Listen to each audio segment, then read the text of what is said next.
Welcome back after the break. వీటిని చలామణిలో ఉన్న పుకార్ల నుండి షికార్ల నుండి ఒక్కొక్కరి చిట్టా విప్పుతున్నామండి. దరిమిలా చాలా ప్రాసెస్ ఉంది. ఇప్పుడు కేసీఆర్ గారిని ఆహ్వానిద్దాం. కేసీఆర్ గారు, అరే వస్తూనే ఉండవే ఉండు. మా ఉద్యమం ఇట్లా మంచి ఊపులో ఉంది. ఇక జేఏసీలతో లొల్లికి ఇట్లా చేయించి ఎస్ఐ పరీక్షలకు ఇట్లా వాయిదా వేయించినాం. మేమంతా గీసంటికి ఈ బీజీలో ఉంటే అవినీతికి అంటాం ఇంద్రబాయ్. ఇక కొంపదీసిన అవినీతి చిట్టకి ఇట్లా బయటకు వేయించినవా ఏంది? ఏ వస్తున్నా అగ్రబాయ్ ఆగు. ఏంద్రబాయ్ ఏంది? Ready sir, list is ready. కేంద్ర మంత్రిగా ఉన్నప్పుడు అవినీతి అంతా ఇంత కాదు అంటుండ్రు సార్. ఏకంగా 2 లగ్జరీ షిప్ల కొనుగోలు చెప్పిండ్రు సార్. ఉద్యమం పేరిట లెక్కలేనన్ని వసూళ్లు గుణుతుండ్రు సార్.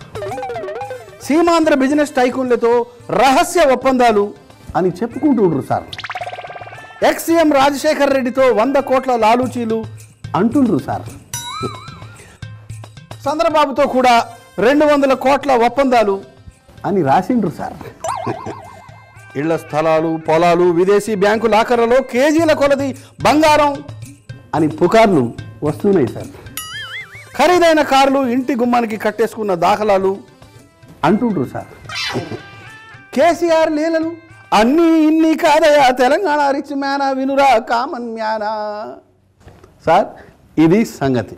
అరే ఎందుకు ఇటువంటి పరిస్థితి వచ్చింది? ఇప్పుడు ఏం చేయాలి? ఇగోరో సేన జర ఐడియా ఇరాదే. రే ఎట్లా చేయాలి? ఆయనకి ఇట్లా యాక్ట్ చేస్తా అని చెప్పి అనుకున్నావా? బద్మాష్ అని చెప్పి ఇక గీసొంటి సేన విన్నాం, సేన చూసినాం.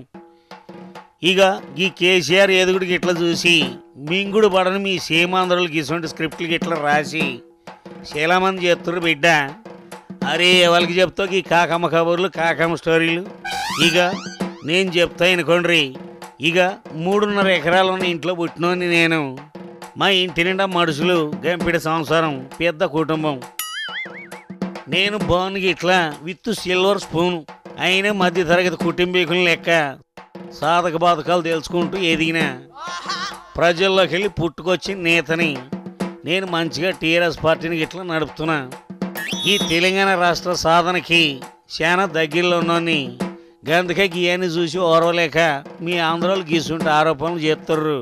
ఇక నువ్వేం చేస్తావంటే ఈ కాగితాన్ని మడిసి ఏడన్నా పెట్టుకో, అంతేగాని గీజది నన్ను ఏదో బదనంగా ఇట్లా చేయనికి చూస్తే బిడ్డ నీకే రివర్స్ అవుతుంది. నన్ను ఇన్వాల్వ్ చేయకండి కేసీఆర్ గారు.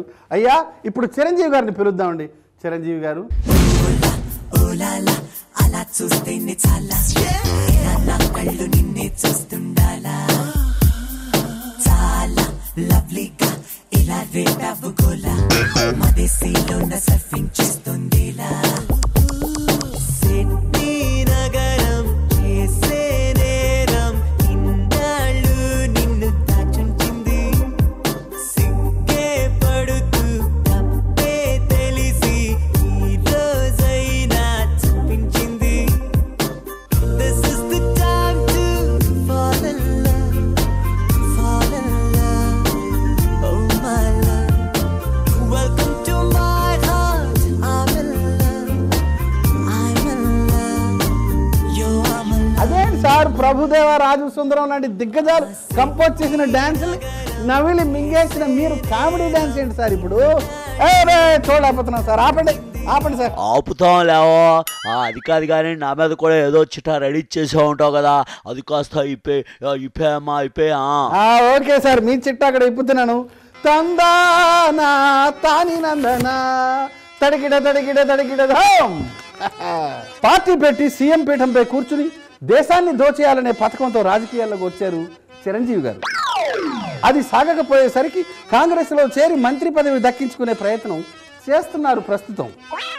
రాత్రికి రాత్రి డబ్బు సంపాదించుకోవడం చిరంజీవికి తెలిసినంతగా మరెవరికి తెలియదు. పార్టీ పెట్టి టికెట్లు అమ్ముకున్నారు.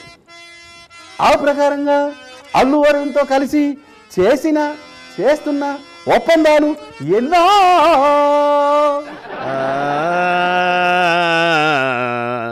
ఇక్కడ మాకే దిక్కు లేదు, నువ్వు అక్కడ ఓడిపడ్డావా చిరంజీవి. తందాన దేవనందన తరిగిడ తరిగిడత తందాన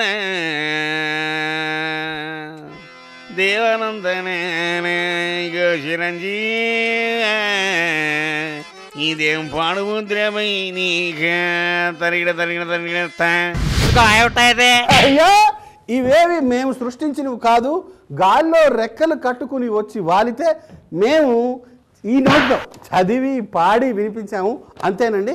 take it easy, take a break.